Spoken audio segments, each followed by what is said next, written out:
les Russes. Quand on compare, on se console par rapport à l'Allemagne, mais quand on regarde notre situation, certes un peu différente, on n'est pas mieux. C'est la question, François Bayrou. Vous avez, en tant que haut commissaire au plan, rédigé un rapport sur le nucléaire qui était très fourni. On vous a reçu ici même le matin sur Europe 1.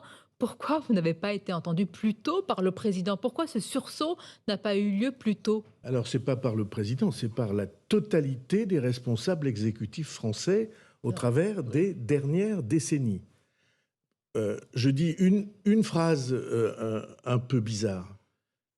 Ce n'est pas les gouvernants qui gouvernent les pays.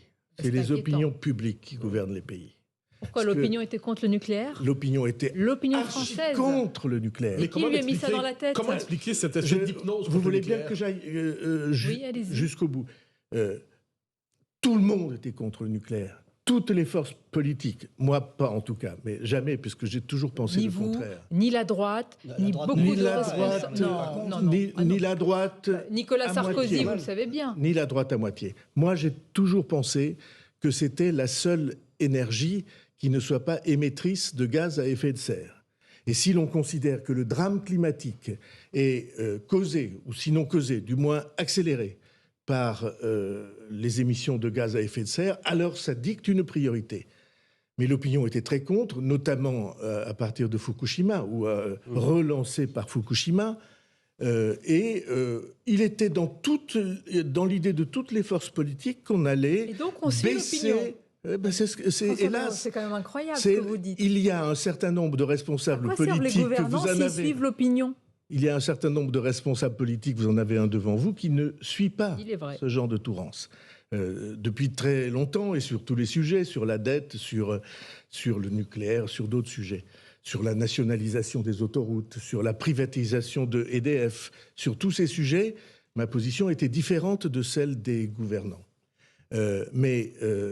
Bien sûr, les gouvernants, c'est l'opinion publique qui fait les élections, parmi les et les gouvernants préparent les élections. Il a eu tort sur le nucléaire pendant. C'est pas l'opinion française qui a fermé Fessenheim.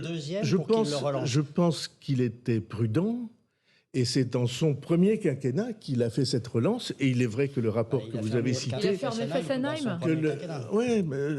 c'était décidé par le gouvernement précédent. Il aurait pu l'arrêter. Et ça a été exécuté par son gouvernement. Tout ça. La vérité, pourquoi ne pas reconnaître une erreur pour avancer dans notre pays? Pourquoi ne pas reconnaître que la fermeture de Fessenheim était une erreur? Qui adorent se flageller. Non, c'est mieux repartir. Il se trouve que moi, j'ai toujours été sur l'autre ligne. Mais diriez-vous que dans la classe politique, il y avait une adhésion au nucléaire, mais qui ne pouvait pas être avouée ou reconnue parce que l'opinion, animée par quelques lobbies, était trop forte? Hélas, non. Je voudrais bien que ce soit vrai, mais l'idée s'était introduite dans les esprits, notamment à partir de Fukushima, qu'il fallait baisser la part du nucléaire dans ce qu'on appelle le mix énergétique. Et au fond, tous les grands courants du pays, constitués, poussés par l'opinion ou pressés par l'opinion, étaient sur cette ligne.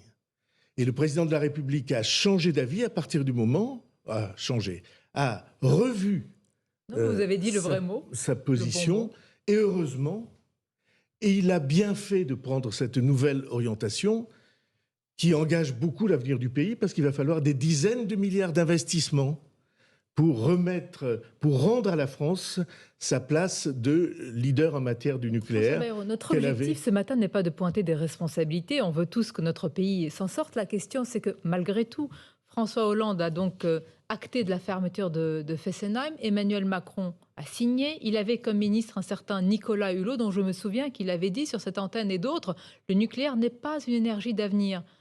Quand on choisit un tel ministre aussi emblématique, quel signal donne-t-on soi-même à l'opinion? Encore une fois, vous auriez fait une enquête à cette époque, les gens vous auraient dit la même chose. Parce que Fukushima, c'était des images tellement spectaculaires. Je rappelle, Fukushima, ce n'était pas un accident nucléaire, hein.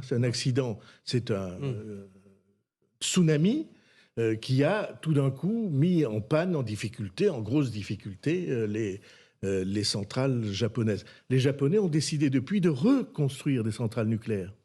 Parce que tous les pays du monde ont compris que si vraiment la crise climatique était un sujet d'urgence, il n'y avait qu'une réponse efficace, c'était celle-là. Et donc, Emmanuel Macron a pris une décision très courageuse, d'investissement très important, de plusieurs tranches des nouvelles usines de production Vous savez nucléaire. combien il faut de temps, puisque vous avez travaillé sur ce sujet, pour... Ah ben oui. Alors, combien de temps pour construire une centrale, pour obtenir les autorisations, pour passer toute l'administration? On dit 2035 pour la première. 2035, c'est pas dans très longtemps. La première condition, c'est de remettre en état de marche, en état de service, les centrales que nous avons. Et nous avons plusieurs dizaines de centrales, 56, 60, dont aujourd'hui une trentaine sont en réfection parce qu'on a découvert une faiblesse dans les tuyaux d'inox qui permettent d'amener de l'eau de refroidissement.